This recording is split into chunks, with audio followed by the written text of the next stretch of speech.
Welcome to this episode of the Catholic Money Show. I am thrilled that you are joining in on this conversation. Maybe the title gained some interest from those of you who are listening and you're a little bit curious. I myself was as well when I first met our guest and went over to peruse her website and her resources. And I am thrilled that she has taken time out of her schedule to join me today in this really important discussion. I have Jen Lormand of TightenYourTinkler.com joining me today on this episode of the Catholic Money Show. Thanks for joining me, Jen. Thanks so much for having me, Amanda. Yeah, I'm glad that you are here. And some people might be scratching their heads, how are they going to possibly talk about finances in any facet of this conversation? And before we dive in, I want to hear a little bit about your story and then particularly what you do and how you help serve women and help them gain back some quality of life. I want to share just briefly, my own story. So I am somebody who's had 5 different surgeries over the last 20 years. My husband and I have permanent infertility. We didn't know that in the early years of our marriage, but we know that now. And my body likes to create chicken wire inside whenever I have a surgery. And I'm just one of those special unicorns whose body does that and has an insane reaction to surgical interventions. And so that has meant pelvic floor issues, which is exactly what we're going to dive into today. And I recently have started going to pelvic floor therapy. And I'll tell you this, everybody that's tuning in, it's expensive. Not only were the surgeries expensive, but then the therapy to repair the damage afterwards is also expensive. So it's just one of those topics. It's one of those things that women don't often see coming. I didn't know this was going to be part of my story, as I embarked into my adulthood, but so many women, it ends up being a part of their story. Yes. And it's nothing to be embarrassed about, nothing to be ashamed about, but we're going to talk about it, about things we can do to help prevent things from happening, maybe before they begin to. And then if we do need assistance and help, you're going to be able to share with women what they can do in a way that's going to be not only helpful to their body, but also not totally destroy the bank balance as well. So I want to hear about how you got started, Jen, on doing the physical therapy work that you do with women. Well, first off, I just want to say thank you so much for your vulnerability and authenticity, because I wish that more women shared their stories with other women. I have my own story of how I got into this work, which is I sustained significant birth injuries after giving birth to my first son. I got pregnant 6 months later and ended up with more issues because my body hadn't fully healed. And by the time I had my third child, I should back up and say I've had vaginal and cesarean births, but my third pregnancy really threw me into pelvic organ prolapse. And so I discovered after that, and after several surgeries myself trying to recover from all of the injuries of birth with hernias, umbilical hernias, and large separation of my abdominal muscles, I ended up being diagnosed with stage 2 prolapse of my bladder, my rectum, my uterus, my urethra, the abdominal organs falling down, which is also called an enterocele. So everything was kind of broken in there, so to speak. I used to describe it as, my Georgia O'Keeffe painting for your Southern listeners. This is an artist who paints the inside of flowers beautifully. So my Georgia O'Keeffe turned into a Picasso, essentially. It was a hot mess. And, kidding aside, this first of all, from an emotional perspective, really breaks us as women. Our womb is our emotional center. And so when we start having these issues, it's not only the physical pain and problems that it causes, but it also adds to the spiritual and emotional wounds that many of us were already carrying. And so as I went on this journey of getting diagnosed and being told at 36 years old that my really only solution was going to be to have a full pelvic floor suspension surgery, And then in the next breath, the urogynecologist told me, and I really don't like doing this surgery on women as young as you because I'm going to have to do it again in 10 to 15 years. And Mm, so I walked out of that office crying my eyes out. And then mm, my heart just got so convicted in that moment because I was like, what do I have to lose to really investigate every other option out there? And that's really where my mission with Tighten Your Tinkler began, in really trying to, heal my own body, and not really me, right? That was inspiration of the Holy Spirit, knowing that God designed our bodies to heal and hmm. looking for treatment modalities that would support that belief. And that is really what Christina and I have done, discovered together. Christina Walsh is my business partner, I should mention. And so we discovered this tool called the Pelvic at an expo that we were going to for professional education. Bought one, took one home, began using it. It works great. I should say that this is not an internal device. This is an external exercise tool, because I think that's going to be valuable down the line in our conversation. But started using this tool, seeing results, started using it with people that I was seeing in person, and wanted to better contextualize what better was. Everyone was feeling Hmm. better and getting better, but we wanted to know what better is. And so Christina and I went on a crazy journey of conducting medical research, and we research validated this protocol. It's published in two different scientific journals, one being the Journal of Women's Health Physical Therapy. And we wanted to prove that women can heal from these issues, while restoring their dignity. So without Kegels and without having to insert anything internally, which was Mm. very important to me. And that is how Tighten Your Tinkler was born, essentially. We did the study, completed it. We had 30 women, 40 women come through the study, and many continued to contact us after the study was done and say, can you post something online? Can you send something to my sister, in Texas or North Carolina? And so that's when Tighten Your Tinkler was born. That's amazing. I love your story. And just so you were already a physical therapist? So I'm a clinical exercise physiologist, and my business Okay, partner is a physical therapist. So very good. we worked What an closely with one another. Yeah, so it just seems like your story, you were perfectly teed up to kind of lean into this and actually work on a solution, which is incredible and not surprising and not shocking because God tends to work like that. He's weaving things, as time goes by.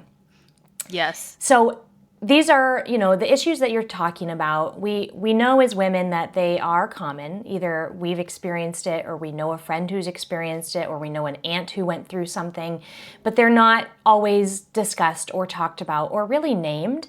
So what would you describe, what are those hidden emotional tolls, those financial costs, those burdens that women are enduring when they're not getting the help and support that they need if they do have pelvic floor issues? Well, look, as women, we're caretakers of many, right? Everyone else, we tend to put everyone else in front of ourselves. And so we get accustomed to throwing the poise pads in our baskets or the bladder props, right? As we're perusing, the aisle, we get accustomed to planning our life around the restroom, especially, thanks to COVID, when everyone was working from home, it made it a little easier to do that. But now that women are getting back into the workplace, we hear that all the time of, oh, I didn't realize like how many times I was actually using the restroom. These issues also cause difficulties with being intimate with your spouse. And so, it has a toll on your relationship. It has a toll on how you end up showing up to care for your family and friends, because you're in the back of your mind, you're worrying about, oh, I just sneezed as I bent over and I didn't bring extra underwear. And, what am I going to do about the situation? Right. It's embarrassing. Um, and so there's a lot of shame, particularly for women who have a history of any type of sexual abuse. and then having these types of issues, it can trigger all sorts of old emotional wounds there. But from a financial perspective, the study that was done on this back in 2005, so 20 years ago at this point, the average cost for women who are dealing with these issues and just dealing with the pee leaks in particularly, it's $900 a year that you're spending Mm, on these bladder props and poise pads and antibiotics because of chronic UTIs and follow-up doctor's appointments. And so that's not really doing anything to solve the problem. That's just dealing with the problem. So right. there's a So lot that's of going to be hidden ongoing. costs ongoing. Yes. And that's going to add up quickly over time. That's going to compound. Going Yeah, going back to your question, you mentioned, I didn't realize how often I was going to the bathroom. I used to work in an organization where, there was oftentimes a lot of men in the Mhm. day-long strategy meetings and only one or two women. And the comments were usually that there's not enough bathroom breaks. The men didn't need them, but the women needed more bathroom breaks. But I imagine not only do we have smaller bladders than men, but when you have some of these pelvic floor issues, are you going to the bathroom more? And how often should women Yeah. be going to the bathroom per day? Great question. So, yes, urgency and frequency are big issues with pelvic floor dysfunction. And so, if you are peeing more than 10 times a day, and believe me, the first thing that a woman tells me is, but I drink a lot of water. It doesn't matter how much water you drink. You should not be peeing more than 10 times a day. And if you are Mm. waking up at night to pee, that also is not normal. So, that is So also how a much? symptom of this. So even if if you're one of those people that's doing the I'm drinking a gallon of water a day challenge, your body should be able to store that your bladder should be able to expand enough to hold that before you need to feel like you need to go. Is that what's happening for women? Is it their bladder's not expanding enough? Well, I wouldn't say that. It's more of a function of complete emptying of the bladder. So when you're dealing with Ah, something like okay. prolapse, the bladder has fallen down. That usually causes dysfunction of both the urethra and the bladder, where you're not able to completely empty. And so that's where the frequency comes into play, where many women will use the restroom and then literally 10 to 15 minutes later feel like, oh my goodness, I have to go again. Like, how is this possible?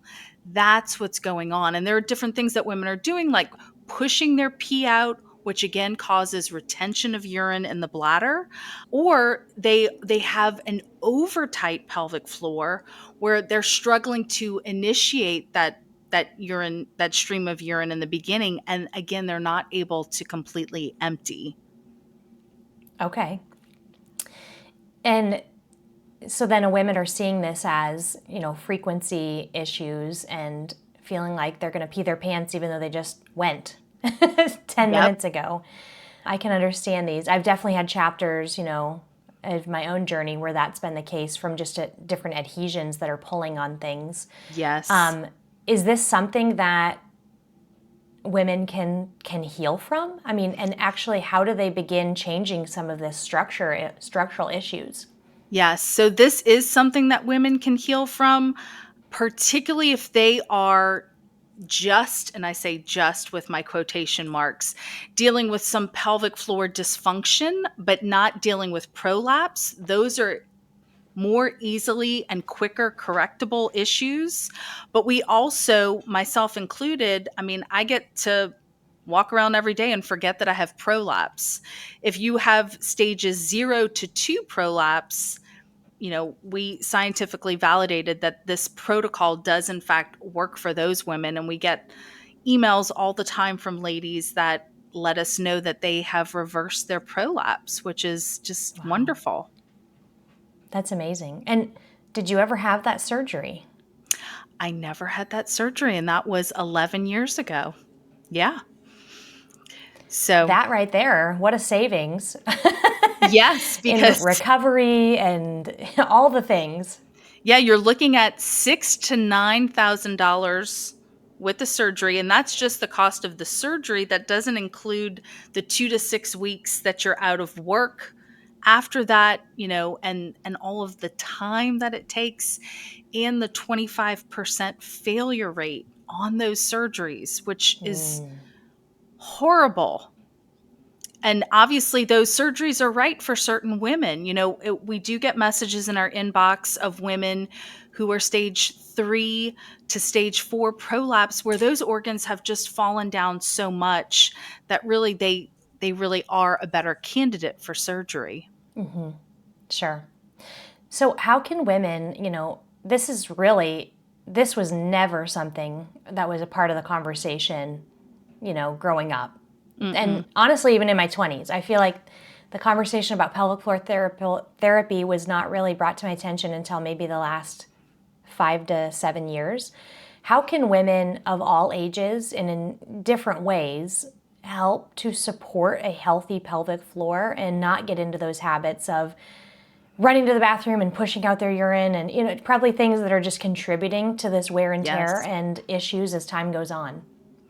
Yeah, I love this question, Amanda. So, we call these our do's and don'ts. So, the things that you can start doing today or talk to your daughters about today is not pushing your pee out, not wearing anything compressive around your stomach, because that pressure, these magic pants like Mm. Spanx, that pressure goes somewhere and it goes down. Interesting. So it's creating an Mm. increase in that in abdominal pelvic pressure, and you're setting yourself up for pelvic floor dysfunction.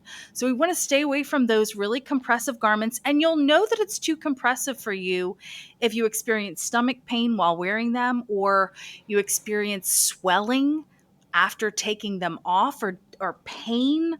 You, all of that is your body saying, please don't do this.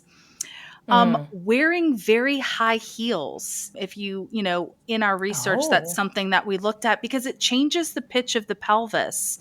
And so it Mm-hmm. really does create this downward pull on the attachments of our pelvic organs to the backside of our pelvis. So wearing high heels for long periods of time is not good for your pelvic organs or your low back. Sorry for all the short girls out there.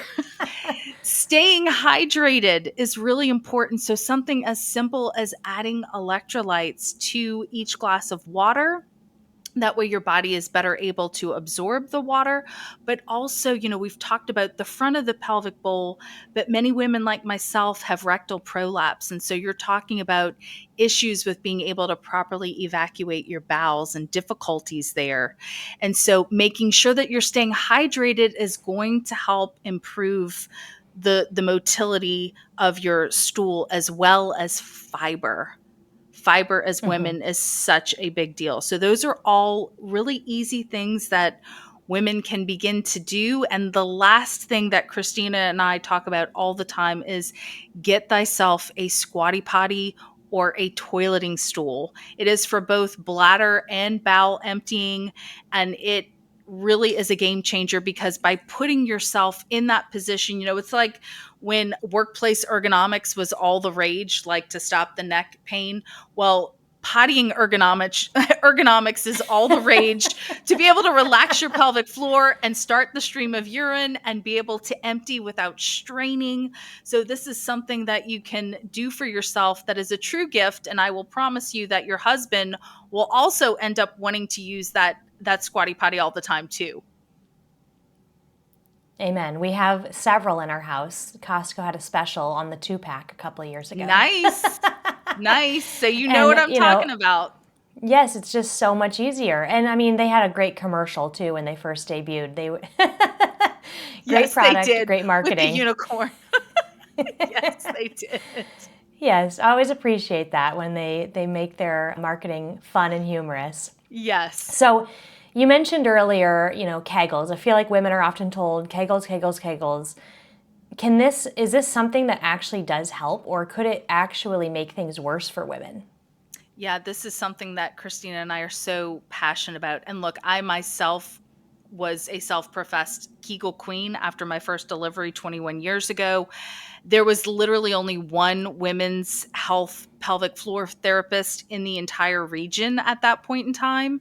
And so I did a lot of Kegels. I taught women how to do Kegels, and you know better and you do better.